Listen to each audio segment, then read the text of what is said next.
Olá, eu sou Giovanni Bernardo, sócio da Exas, e nós estamos aqui hoje para falar sobre inovação, especificamente sobre governança da inovação, para desmistificar um pouco desse tema, e também para que você, que é um médio industrial, que está aí competindo entre o importante e o urgente todos os dias, você consiga entender um pouco melhor como você pode sair dessa zona de risco, sair desse atoleiro e começar a gerar mais resultado para o seu negócio. Bom, eu estou aqui com o Steve Ramsey, depois ele vai falar um pouquinho que o nome, ele parece que é de fora, mas realmente é de fora? Sou americano. Boa tarde, Giovanni. Mas tem um português já catarinense, né? Sim, já estou praticando aqui no Brasil por 20 anos, né? Então, ainda saem algumas coisas um pouco errado, mas Mas tá bom, tá ótimo. bom.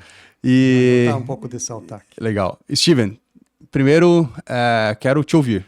Fala um pouco de você, um pouco da tua história, o que te trouxe para o Brasil, como tem sido essa tua trajetória no Brasil e como que isso se conecta com a nossa conversa aqui de hoje. Tá bom, mas primeiro, obrigado pelo convite de participar hoje. Então, eu sou Steven Ramsey, sou americano, mas eu moro no Brasil há 20 anos.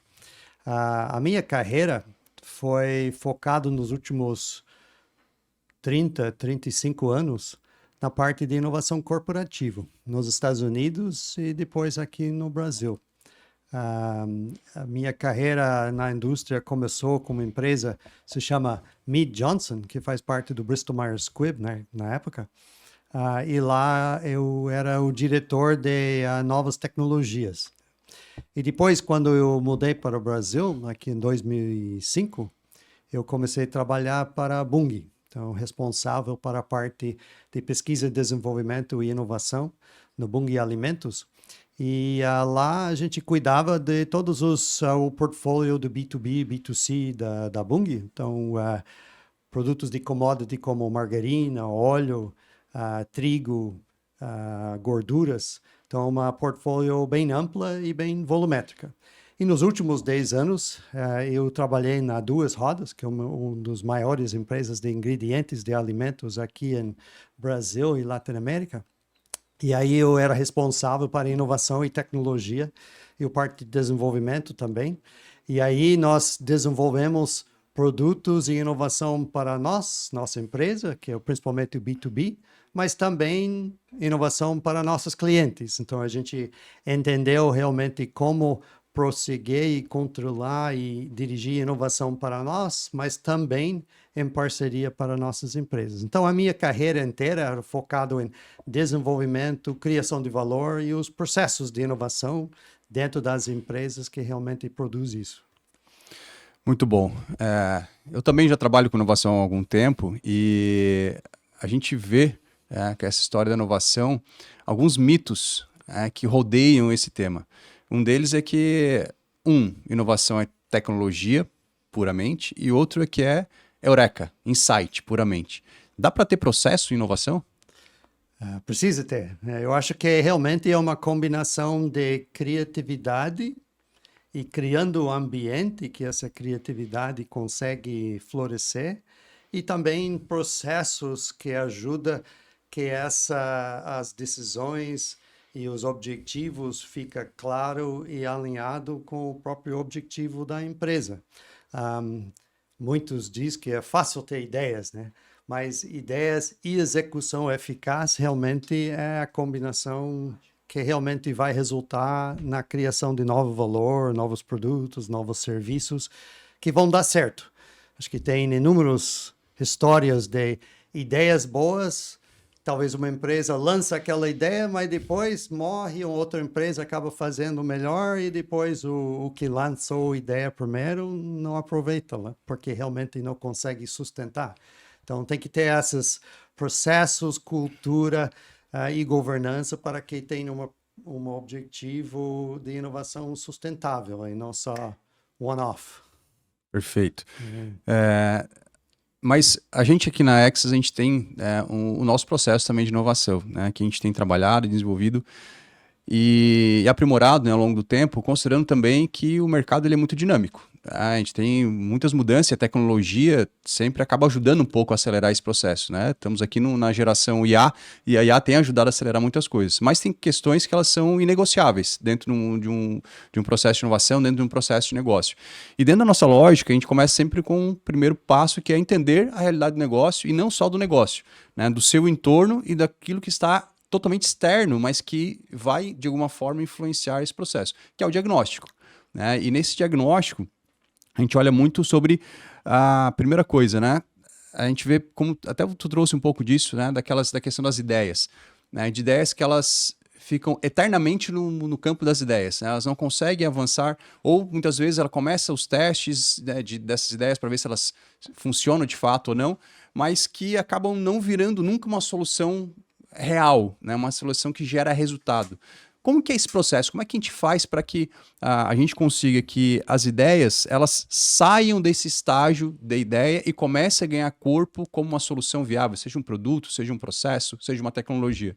É, muito boa pergunta, né? E obviamente tem muitos aspectos dentro disso, então eu vou fazer só um passo para trás, depois eu vou voltar para a sua pergunta. Ah, o ambiente é muito dinâmico, né? Especialmente agora a gente está vendo mudanças no ambiente muito abrupto, né? Por exemplo, 6 meses atrás, quando o próprio presidente Trump colocou as tarifas no Brasil, realmente eliminou possibilidades de negócio para muitas empresas de uma semana para outra. Então, realmente, esse tipo de mudança está acontecendo cada vez mais, né? Então, como que uma empresa consegue constantemente ler isso? Porque não pode parar de ler, porque talvez seu negócio rodou muitos anos, mas de uma semana para outra pode mudar tudo. A maioria das vezes não muda tão dramaticamente como mudou aquela, mas tem coisas que realmente está acelerando. Então, essa leitura do próprio ambiente é mandatório para toda empresa. Não tem nenhum setor agora que está tão confortável e mudando tão devagar que não precisa ler essa ambiente. Acho que o próprio entrada de IA é um bom exemplo, que a gente vai voltar depois, né? E o outro aspecto é entender o que é a própria capacidade da empresa. Porque se é uma empresa que faça manufatura lápis, por exemplo, eu não vou criar um carro, né? Não faz sentido, né? De um dia para o outro. Talvez eu possa aprender isso, né? Mas não é aquela ideia não serve para mim, né? No primeiro momento. Então tem que acho que um dos passos primários é entender que é a capacidade, DNA e estratégia da própria empresa.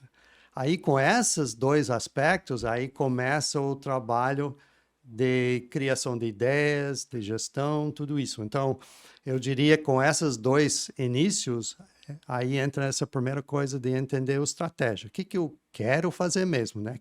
Então, isso seria boa ideia, isso seria boa ideia, porque está conectado ao mercado e está conectado à minha DNA. Tendo isso, aí entra na questão de começar a ter governança da execução. Então, por isso que eu queria ir mais um passo para frente, porque sem uma boa ideia conectada ao mercado e conectada à minha DNA como empresa, aí nem tem ponto de partida, né? Mas tendo ponto de partida, aí tem vários aspectos dentro da empresa que podemos falar que contribui ou detrai, né, para a habilidade de realmente executar para aquela ideia chega ao mercado com consistência, né? E a gente já se conhece há algum tempo, eu já ouvi algumas falas tuas, né, e eu acho que tem duas coisas interessantes aqui, legais, que você pode tratar, né? Primeiro, sobre a história de matar ideias zumbis. O que são ideias zumbis? Ideia zumbi seria aquelas ideias que realmente quase nasce morto, né? Um pouco conectado ao que eu comentei. Uma ideia que não está conectado com a minha capacidade de produzir e nem está, talvez, conectado a um objetivo do mercado. Talvez 10 anos atrás, 5 anos atrás, 2 anos atrás, era uma boa ideia. Mas agora o consumidor, o cliente, se é B2B, está procurando outra coisa. Então, como ficar realmente conectado a isso é importante. Então, reconhecendo e entendendo essas ideias desde o início é importante. E também, acho que o outro ponto é, durante o processo de desenvolvimento, tem vários momentos de entender se aquela ideia é boa. O primeiro ideia, o início, é o momento de menos informação. Então, todo mundo espera que aquela ideia é boa, posso julgar que é boa no primeiro momento, mas quando vem mais informação, pode ser que aquela ideia acaba morrendo. Ah, porque era muito caro, ou não, realmente não era isso que o consumidor quer, ou não, minha fábrica não consegue produzir. Então, isso pode ser uma coisa que é descoberto ao longo do caminho. Por isso que tem que ter o processo, e tem processos ágeis ou processos stage gate, que ajuda esse julgamento ao longo do processo, que permite coisas ir para frente, mas se 20 ideias entram no funil, sai 2 que realmente são refinados e boas, né? Então não precisa pensar que todos os 20 vai sair do outro lado. Isso eu acho que tem a ver com uma outra fala que eu vi tu até num evento que nós fizemos juntos, que é sobre fortalecer as suas fortalezas. Que se eu sou forte em algo, eu preciso fortalecer mais aquilo, porque é aquilo que realmente vai me criar um diferencial de mercado.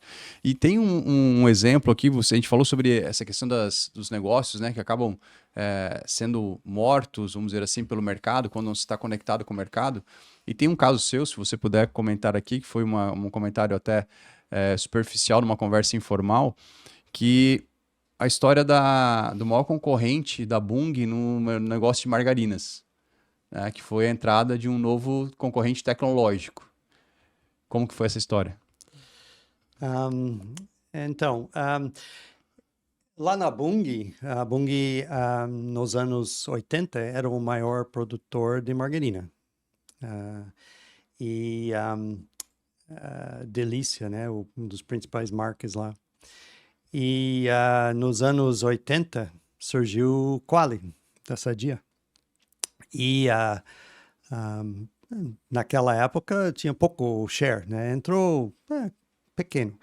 Mas o que o Qualy fez que era interessante? Eles colocaram uma qualidade muito boa, com uma certa quantidade de lipídios, acho que é 80% de lipídios, né? Que era um dos principais fatores de margarina em termos do performance, que era basicamente igual ao produto da Bunge na época. Mas ao longo dos anos, isso foi antes que eu cheguei, porque eu não ia apoiar, mas ao longo dos anos, a Bunge fez testes sensoriais com o consumidor, com seu produto, comparando 80% lipídios com 75%. E não viu diferença. Então, então vamos baixar a quantidade de lipídios, que é um ingrediente relativamente caro. Então, conseguiu economizar dinheiro no produto. E porque não tinha diferença nas avaliações sensoriais, tudo bem. Depois eles testaram de novo, 75 versus 70. Também não vi diferença, então eles baixaram de novo. E ao longo desse caminho, o Qualy manteve 80%, com qualidade constante. Não mudou nada, basicamente manteve. E o Bunge foi de 80 para 65 em alguns anos, né?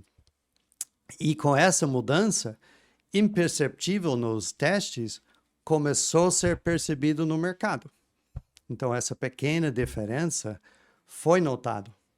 E, basicamente, ao longo do tempo, com esse posicionamento bem estável, né, de Qualy, basicamente, Qualy dominou até agora, eles têm mais de 50% do mercado. Mas, interessantemente, né, o margarina não é um produto muito desejado mais. Então, se você lembra o gôndolo de 10 anos atrás, o margarina era quase o gôndolo inteiro. Agora você tem talvez 1,5 metro, né, de gôndola de margarina. Então, o próprio produto de margarina, conectando ao ponto que a gente estava falando antes, não é mais relevante para o consumidor. Então, uma empresa que investe muito em margarina não seria um bom objetivo mais, né? Naquela época foi, porque foi muito volumétrica. Então, eu acho que mostra alguns conceitos lá. Uns tem que ter um pouco cuidado nessa questão de qualidade e realmente ficar atento ao mercado e a percepção dele, e não só os testes internos, porque pode errar em termos de perceber uma diferença, né? E também tem que realmente prestar atenção ao que é relevante em termos de categoria de produto. Ter o melhor margarina agora não é tão importante, né? Como era há alguns anos atrás. Né? Sem contar porque agora a gente tem air fryer, né? Tem outros Isso, produtos exatamente. concorrentes que estão, inclusive, matando a categoria, né? Que é Isso. é um entrante quase disruptivo, né? Dentro desse mercado. Sim, perfeito exemplo, né? Que realmente não é outra margarina que é o concorrente para a margarina. O concorrente para a margarina é a falta de outros produtos, né? Air fryer é um concorrente para óleo, né? Por exemplo, todo mundo fritava com óleo, agora quase ninguém faz isso, né? E aproveitando essa lógica, né? Em relação imaginar empresas que estão vivendo esse tipo de desafios, né? O que eu priorizo aqui no meu dia a dia, dentro da minha gestão, dentro do meu portfólio, as minhas possibilidades e também perto do que o mercado está trazendo. Como que se prioriza uma iniciativa de inovação de modo que não seja aquele que grita mais alto leva, né? Que muitas vezes acontece, principalmente quando a gente olha no mercado, né? A gente que vive dentro de negócio sabe que muitas vezes vem o time de vendas e fala que isso aqui é urgente porque o cliente quer aquilo, ou porque o mercado está exigindo, porque eu estou perdendo algo para a concorrência. Mas a gente tem do outro lado um time de engenharia dizendo que ele precisa melhorar ali de um lado a questão de produtividade ou de eficiência operacional, ou entre o time de marketing financeiro. Então, todo mundo tem a sua própria prioridade. Então, como que a gente faz para trabalhar essa prioridade para que ela tenha mais conexão com a estratégia do que com aquela urgência que aparentemente é o mais importante? Você só gosta das perguntas grandes, né, Giovanni? Né? Para a gente pensar, para a gente pensar. Não, perfeito. Então, eu acho que um primeiro ponto é inovação é muito ampla. Então, inovação pode ser uma nova maneira de fazer alguma coisa dentro do próprio fábrica. Então, uma coisa bem incremental, mas que pode fazer muito diferença. Fabricando a mesma coisa 20% mais rápido, é muito diferença financeira, né, para aquela empresa, né? Então, inovação pode ser alguma coisa assim, que é focado em produtividade interna, né, seja fábrica, seja escritório. Pode ser um produto incremental, uma mudança no produto, pode ser um novo produto, pode ser um novo serviço, pode ser uma nova categoria, pode ser um novo negócio, né? Então, tem uma amplitude de possibilidades, né? Então, eu acho que isso é importante porque quando está pensando dentro de uma estratégia de inovação numa empresa, é sempre bom pensar numa maneira de portfólio. Isso conecta de volta com sua pergunta também, porque com essa amplitude, você pode conectar com várias partes da empresa. Não tem nenhuma parte da empresa que não pode inovar e não pode ser envolvido em inovação. Então, isso é importante e acho que faz parte dessa trabalho de aculturamento que a gente sempre pensa e faz, de unificar uma visão de que é inovação e como que você consegue criar uma cultura de inovação que permita desde o CEO, para a diretoria, para a gerencia, para os funcionários, para todo mundo entendendo que eles fazem parte, né? Não é uma outra pessoa que vai inovar. Eu posso inovar no meu setor. E tudo isso cria uma visão mais ampla e unificada de inovação dentro da própria empresa. Então, quando começa a ter essa realização, aí começa a ficar possível de ter essa governança e unificação de visão, captando todas essas várias iniciativas embaixo de uma guarda-chuva para entender o que contribui mais. Porque em algum momento, especialmente como diretoria, vamos querer saber aonde vamos colocar mais recursos ou atenção, porque vai fazer mais diferença. Por exemplo, né? Talvez a gente vai querer investir numa nova tipo de engarrafamento para o meu produto, porque eu posso ou economizar ou criar uma coisa mais atrativa para o consumidor, mas talvez essa vai custar 2, 3 milhões. Mas tudo bem, se ele traz 10, 15 milhões de volta, ótimo. Então, mas esse tipo de pensamento e investimento só acontece quando a mudança de mentalidade já evoluiu para dizer que eu vou escolher isso versus isso, colocar meu 2 milhões aqui versus 3 milhões lá, versus esse departamento versus aqui. E isso dá uma entrada no assunto do IA, que está tão quente agora. Que todo mundo entende que IA é uma nova ferramenta que pode ajudar em várias maneiras. Mas para cada empresa é uma incógnito, porque tem que entrar e estudar isso um pouco. Quais são as ferramentas que existem, quais são minhas necessidades e como que eu conecto isso para ter o maior retorno. Então, é um pouco o mesmo processo de pensamento que a gente estava abordando antes, mas um pouco mais urgente, porque é uma coisa tão novo Sim. e tão potente, né? E que é necessária, né? Não é um hype, né? Não é uma coisa que é uma febre. É uma tecnologia que vem para ficar e ela realmente está gerando resultado em muitos negócios. Não vamos entrar no mérito aqui do setor de tecnologia, né, Gia? Mas sim da sua aplicação no dia a dia. Não, com certeza é um tema que todos devem estar olhando de alguma forma. E é necessário porque seu concorrente com certeza tá. Seu concorrente direto e também seu concorrente indireto, que como a gente estava falando de air fryer, né? Ou aquele que tu nem sabe que existe ainda. Né? Isso, né? Que tipo de concorrente vai surgir que não teve antes por causa dessas novas tecnologias, né? Legal. E tem uma outra questão aí que quando a gente fala, né, pra gente até vencer esse bloco aqui e entrar num outro assunto, mas quando a gente fala sobre processo de inovação, e a gente tem conversado com muitas indústrias, muitas vezes eu chego lá e tô conversando com o dono, tá, mas onde é que tá a inovação? Não, tá aqui, eu tenho o meu time de P&D. Tá, mas P&D é produto na sua grande maioria. Então, inovação é sobre todo o negócio, como a gente estava falando aqui antes. Então, uma estratégia importante e inteligente, quando a gente vai falar sobre inovação dentro de um negócio, é ter um comitê multidisciplinar, naquilo que você comentou, de ter diferentes, não só áreas, mas diferentes posições dentro da empresa. A gente precisa também falar com quem está na ponta, lá no dia a dia, que está vivendo aquela dor, como que ela resolveria, né, de uma forma mais criativa. Porque tem sempre uma forma criativa de resolver as coisas, né? Às vezes mais barata, mais rápida, mais acessível, do que necessariamente ter que usar a tecnologia NASA aqui para resolver qualquer problema. Então, essa questão da liderança, né, é outro tema super importante que a gente trabalha muito forte, e também da figura da alta direção ou do dono sendo patrocinador de fato. E patrocinador não é só dinheiro, né? Tem outras coisas envolvidas aí. Sim, com certeza. O próprio atitude, né, para mostrar que inovação é um assunto e é importante.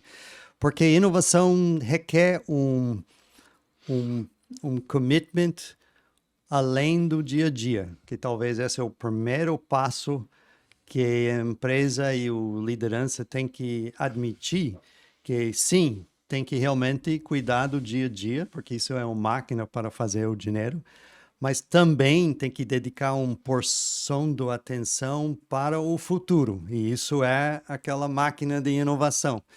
E é dois lados do cérebro, e se mistura demais, o dia a dia sempre ganha. Então, criando uma estrutura e organização que ajuda aquela pequena porcentagem sobreviver contra as pressões do dia a dia é o primeiro segredo de sucesso. E isso é feito com estrutura organizacional e com processos. Dou alguns exemplos. Em muitas empresas, um primeiro passo é ter pelo menos uma pessoa responsável como guardião de inovação. Uma coordenador de inovação, ou uma gerente de inovação.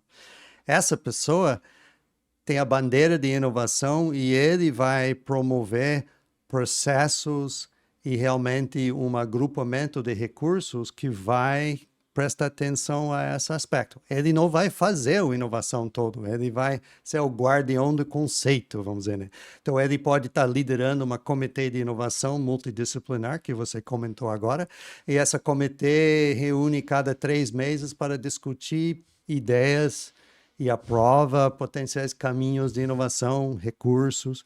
Tudo isso tem que ser apoiado pelo CEO ou diretoria, porque essa pessoa vai ser um passo removido do dia a dia.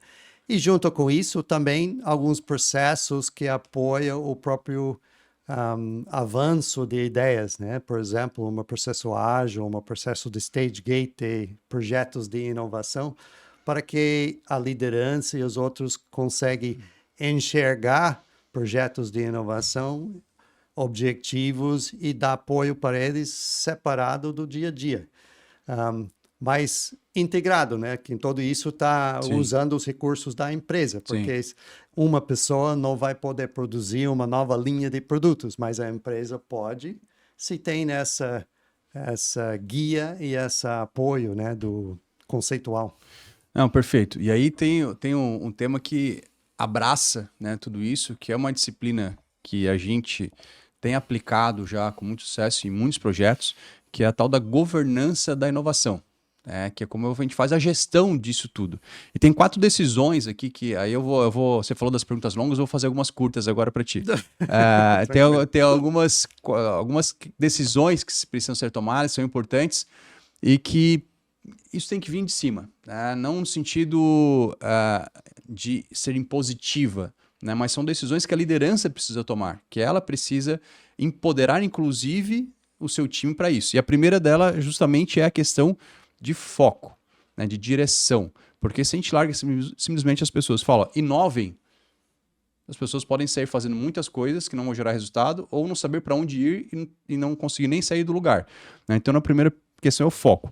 Então, a pergunta de forma direta, né, como escolher uma ou 2 batalhas para que isso não vire uma lista de desejos? Uhum. Então, eu acho que conecta que a gente estava falando antes, né? De qual é o DNA da minha empresa, onde eu sou forte. E eu não respondi o que você comentou antes, né? Sobre fortalezas versus fraquezas. Entendendo meu DNA como empresa, eu posso saber onde eu sou forte e onde eu sou fraco. O erro que muitos fazem é que eles focam na fraqueza para nivelar. Que isso tem uma certa importância para não ter um buraco muito grande que tem que realmente cobrir.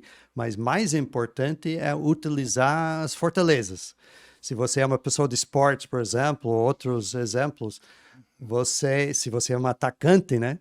Você não vai colocar seu ataque lá na defesa, porque você não está usando o talento dele na melhor maneira. Então, você coloca sua fortaleza onde ele deve estar. Então, voltando para a questão de foco. Então, se eu entendo isso, eu consigo escolher algumas direções que eu sei que eu tenho uma vantagem. Então, isso é o primeiro passo. Mas eu diria, junto com isso, ter um pouco de flexibilidade de experimentação também, para entender, porque lembro que tem que realmente conectar com o mercado também. Então, eu não quero ser miópico e só criar uma foco que eu decido sem envolver o mercado para realmente validar que isso é importante. Então, eu tenho que manter um pouco de abertura e experimentação é um pouco disso. Sai com uma direção, mas experimenta algumas coisas, tocando e conectando com o mercado para entender o que é mais forte. Aí, quando eu tenho mais confirmação, aí eu vou com tudo com aquela objetivo. Mas tem que ter critério, né? Sim, com certeza. Eu acho que os critérios primeiro, o que eu consigo executar. Segundo o que o mercado quer. Terceiro quanto que vale, que margem que eu posso executar lá, depende muito das minhas habilidades, etc, etc. E o mais próximo que ele é para a minha capacidade atual, o mais acuracidade eu vou ter na previsão desses critérios. Se é muito novo, aí talvez meu julgamento vai demorar um pouco, eu vou ter que avançar um pouco mais para poder realmente entender isso. Mas com certeza, aí tem critérios de seleção. Então, se eu posso ter 10 ideias diferentes dentro desses parâmetros, aí eles vão concorrendo um com o outro nesses critérios, e aí a gente vai dizer o que está ganhando, né? E depois elimina metade e os outros vão para frente. Perfeito. A gente fala muito que empreender é saber dizer não, e inovar também é saber dizer não, só que com processo, né? Com governança. E aí eu quero entrar no outro tópico aqui, que é sobre liderança, né? Sobre pessoas, sobre cultura. Quem que lidera? Quem é a pessoa que está à frente dentro desse processo? Quando está falando de inovação, eu acho que o impulso principal vem da liderança e do CEO. De realmente eu quero realmente gastar tempo ou investe tempo e energia no futuro além do presente. Porque isso, os pressões de todo dia é focar no presente. Então, tem que ter esse apoio de cima para baixo de dizer, sim, eu vou querer investir quanto? 5, 10, 15, 20% do tempo da minha empresa no futuro também. Então, essa energia tem que vir. Depois disso, quem que lidera essas iniciativas de inovação tem algumas estruturas. Às vezes é uma pessoa mais técnica, às vezes é uma pessoa mais de marketing, às vezes essa figura de inovação que eu comentei.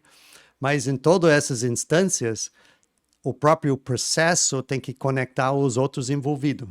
Vou dar um exemplo. Se é, por exemplo, a pessoa de marketing, porque ele está muito conectado ao mercado, tudo bem, mas ele vai ter que conectar ao industrial, porque senão não funciona.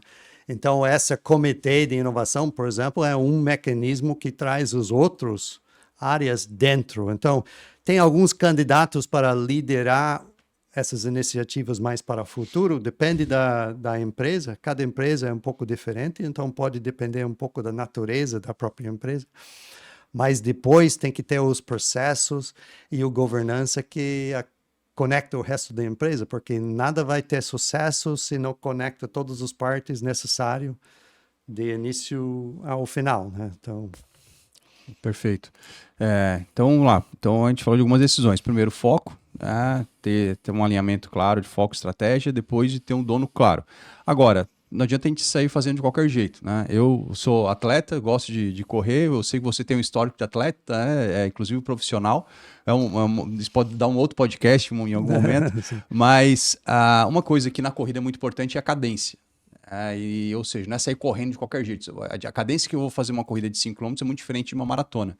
E na inovação não é diferente, né? Muita gente confunde pressa com velocidade. Ou seja, pressa eu vou saindo fazendo de qualquer jeito, sem muito planejamento, porque eu tenho que responder alguém ou porque o mercado está dizendo que eu tenho que fazer aquilo. Velocidade, eu imprimir uma velocidade adequada dentro daquele meu desafio. Como que é essa lógica, né, de ritmo dentro da indústria? Né? É reunião todo dia? É reunião uma vez por mês? O que se indica nesse caso? Depende um pouco do natureza da indústria, porque estamos falando desde empresas que produzem serviços, que pode ser 100% digital, que pode mudar dentro de meses, a produtos, que pode demorar 1 ano, 2 anos para realmente mudar o que é necessário dentro da fábrica ou dentro dos processos para criar um novo produto. Então, parte é a natureza da empresa. Mas independente do tempo, eu acho que o próprio disciplina de processo de seguir aquela lógica de conectar as minhas fortalezas e a minha estratégia da empresa, seleção ideias que têm uma boa aspecto financeiro e de retorno, e depois um processo que vai verificando o andamento e cortando aquelas que têm menos potencial e deixando sobreviver aquelas que são realmente com mais força. Então, esses processos têm que existir. Se eles acontecem em 3 meses ou em 2 anos, acho que a maneira de tratar o processo é um pouco diferente, seja de ágil ou seja de stage gate, mas o princípio é exatamente igual. E durante o processo também não é só decisório e eliminatório, mas ele é engajatório também, né? Que durante o processo você vai conectando as partes necessárias para que todo mundo realmente está envolvido até o final. Porque muitas vezes, né, você pode ter uma ideia nascendo em um lugar e outras partes da empresa nunca ouvi falar daquela ideia até um certo momento. Então, os seus processos têm que fazer isso acontecer para que ele vira não só um projeto que ele tem que tratar, mas uma responsabilidade dele lançar também, né? Perfeito. Ou seja, sem cadência, a governança vira evento. E evento não sustenta nenhum negócio a não ser as empresas de eventos. Mas tem um negócio super importante que a gente não pode deixar de falar, que é sobre o resultado. Aí a gente vê ainda, né, um grande desafio em mensurar os resultados de processos de inovação. Lá no final, talvez seja um pouco mais, entre aspas, fácil, relativamente mais fácil entender, porque se eu tenho um X de meu produto novo sendo vendido, ou novos clientes adquiridos, alguma coisa nesse sentido, eu consigo ter um pouco mais de mensuração. Agora, e durante o processo, como é que a gente mede, né, para que lá no final a gente garanta que a gente alcance aquele objetivo, aquela estratégia que foi desenhada no início? Perfeito. No final das contas, o objetivo da inovação é resultados. Então, inovação não é um jogo, né? Não é diversão, é para o objetivo. E um ponto que é importante, que acho que começa com a própria liderança, é o que é a minha expectativa para a inovação? Eu quero que a inovação nos próximos anos contribui 5%, 10%, 20% do meu faturamento no futuro. Então eu tenho se o meu faturamento é R$1 bilhão por ano, então eu vou ter que pensar em ideias que pelo menos garante 200 milhões por ano, né?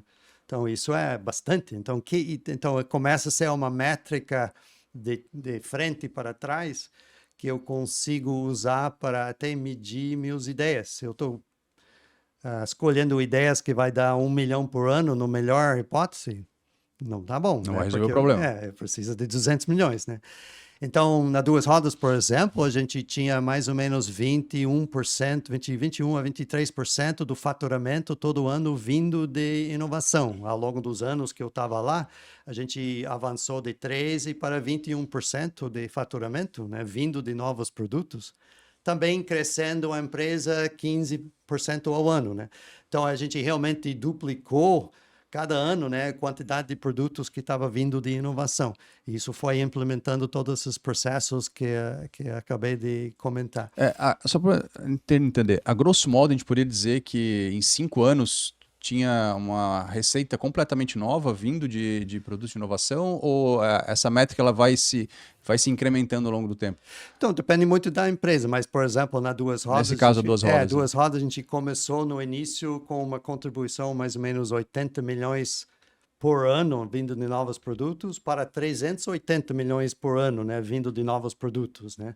Então, realmente foi um avanço muito grande que acaba multiplicando porque é crescimento em cima de crescimento.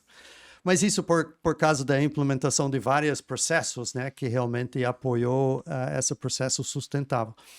Mas, voltando para a pergunta, então o primeiro objetivo é ter um objetivo, né, de que é meu objetivo de contribuição. E depois eu consigo calcular para trás que tipo de métricas eu quero usar para julgar meus projetos. Então, se eu quero 1 bilhão no final, eu tenho que ter pelo menos 4 bilhões de projetos, porque eu sei que alguns vão morrer. Então, eu posso começar a colocar número nesses projetos desde o início, né, de potencial, hipotético, né, obviamente. Mas essa é meu pipeline potencial. E aí depende como que esses projetos avançam, eu vou saber se realmente eu estou carente ou não no meu pipeline, vamos dizer, né?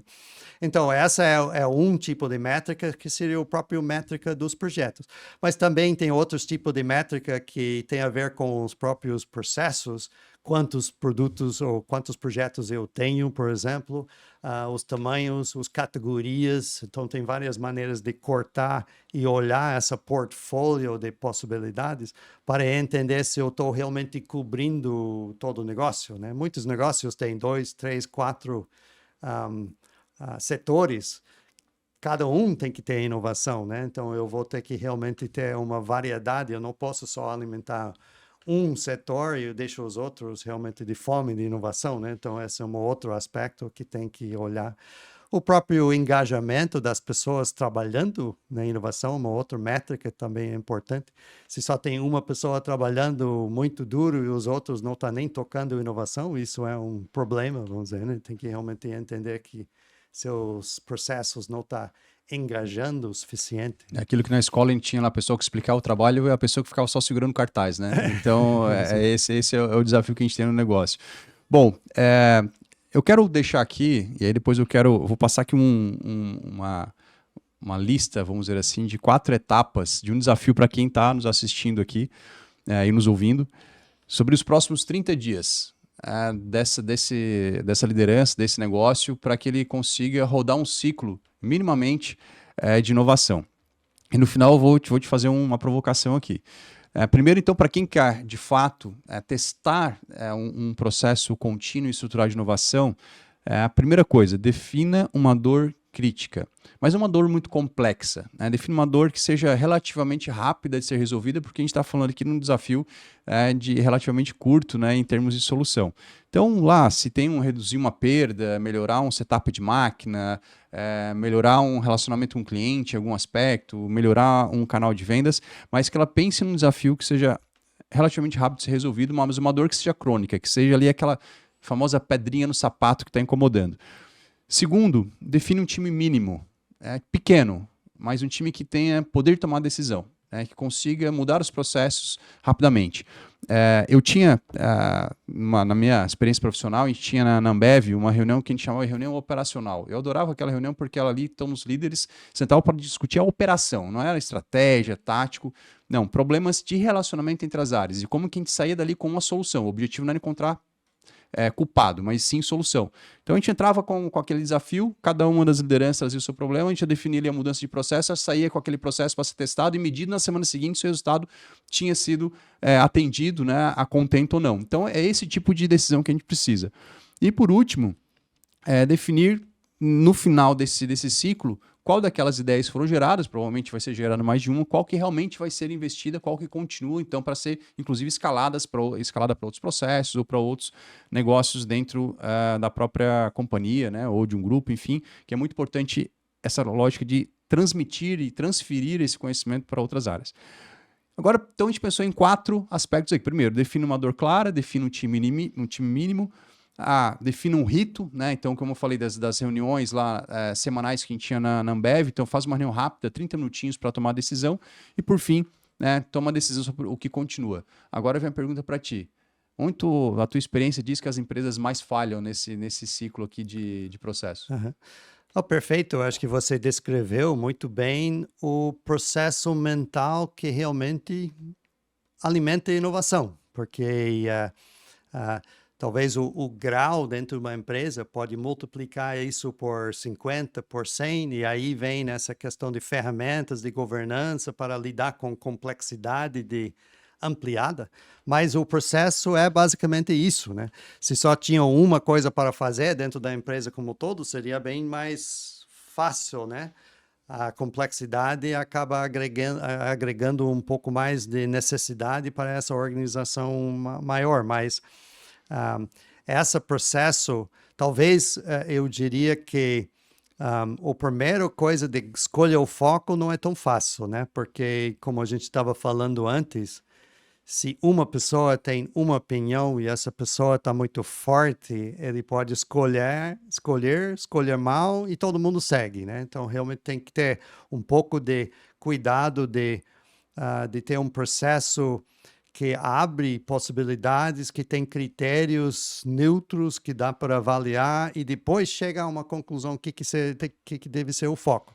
Então, essa questão de uma personalidade dominando talvez é o primeiro erro, né? Então, eu acho que os lideranças têm que ter um pouco cuidado para modular seus processos para que uma opinião talvez blindada ou cego em alguns aspectos, não domina, né? Então, talvez esse é o primeiro.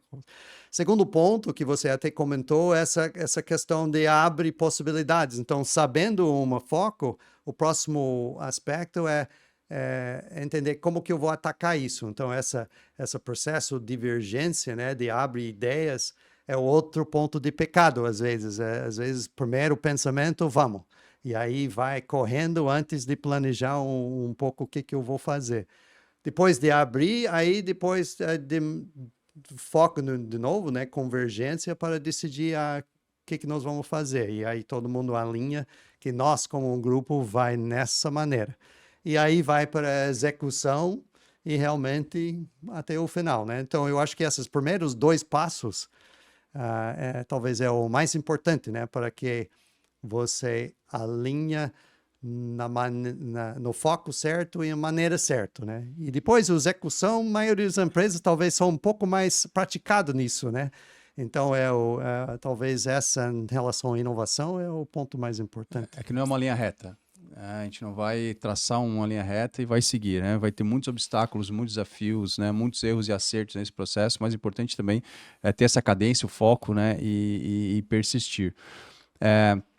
Claro que talvez quem está nos ouvindo aqui não conseguiu pegar tudo aquilo que a gente falou, mas a gente vai deixar aqui na nossa descrição um link com detalhes disso que a gente falou, né, para quem quiser ter um pouco mais de profundidade, né, consiga acessar esse conteúdo e entender um pouco mais de como está o seu processo de inovação. E, Steven, acho que a gente passou por muita coisa interessante aqui, né, dentro do nosso dia a dia, dentro do dia a dia de uma indústria, os desafios da liderança. Enfim, agora vamos aqui calçar um pouco o sapato, né, de quem está lá no dia a dia tomando a decisão, né, e deixar talvez aqui um pensamento final ou uma ideia, né, para que a gente consiga vencer esses desafios. Eu, particularmente, eu tenho uma prática que é não andar sozinho, que é sempre estar buscando pessoas que possam ajudar, né, o nosso negócio a ser melhor. Até tem aquela frase, né, que se você é a pessoa mais inteligente da mesa, você está na mesa errada, né? Você tem que estar com pessoas mais inteligentes que você. Então, para nós, essa é uma prática super importante, né? Tá se cercando de critérios, né, de técnicas, de metodologias, de ferramentas, nada complexo, não quer dizer que isso precisa ser complexo, mas a gente precisa entender minimamente se aquilo que a gente está fazendo está em uma direção que faz sentido, se aquilo vai realmente agregar valor para o negócio e deixar para trás tudo aquilo que não funciona. Lá, né, enquanto executivo, né, no seu dia a dia, como que era o teu processo, né? O que pode deixar de inspiração para quem está com a gente aqui hoje, para que eles possam entender um pouquinho, se ver um pouco nessas dores, entender como que era o teu processo de decisão, como que essas empresas, que são empresas multinacionais, que são empresas bilionárias, também tem, às vezes até para demonstrar, né, que elas também têm as mesmas dores, os mesmos desafios que uma empresa menor. Muda a escala, né, como a gente falou antes. Mas como que era esse processo e como que isso pode ajudar quem está nos ouvindo aqui, que muitas vezes não tem uma estrutura, não tem um grande time, não tem muito recurso para investir, mas que sabe que precisa seguir esse caminho. Perfeito. Então, como nós falamos, acho que uma das características de inovação é que ele é separado do dia a dia, né? Ou tem que realmente separar. Então, tem que criar essa ambidextria de pensar no dia a dia com uma mão, mas também pode pensar no futuro com outra mão, né? Então, essa separação, e até tendo alguém de apoio de fora, é consistente com isso, né? Porque apoia nessa questão de não ficar envolvido tanto no dia a dia. Então, acho que apoia esse conceito para começar. Eu acho que o outro ponto é que a gente falou de algumas coisas hoje, né? De governança, de pessoas, de processos, de métricas. Então, tendo esses aspectos estruturados numa maneira ou outra, e pode ser mudanças básicas, né? Um dos premissas que eu sempre sigo em relação à inovação é, primeiro, toda empresa é diferente. Então, tem que entender a cultura da empresa, tem que entender os processos daquela empresa e depois, usando isso, adapta as melhores práticas de inovação para aquela realidade. E faz as mudanças que pode ser absorvido dentro daquela empresa. Não adianta vir com grandes mudanças, porque vai complicar muito. Então, essa inovação mais na prática, com o pé no chão, é muito mais eficaz, né? E, às vezes, só pequenas mudanças faz muito diferença. Então, essa leitura e adaptação, eu acho que realmente é o segredo. E a gente tem até um pré-diagnóstico que a gente vai disponibilizar depois, que também deixa uma empresa ter uma primeira visão de onde ele está nesses vários aspectos que a gente falou, né? E depois pode aprofundar em cada área ou em todas as áreas para diagnósticos com mais profundidade, né? Depende do objetivo do trabalho. Mas eu acho que essa leitura de entender como essas várias peças estão e como eles estão conectados, eu acho que é o principal ponto de partida para empresas, né? Tem uma frase do Philip Kotler que eu adaptei na minha mente aqui para lembrar dela, que é: se você sabe onde o concorrente pode te atacar, ataque-se primeiro.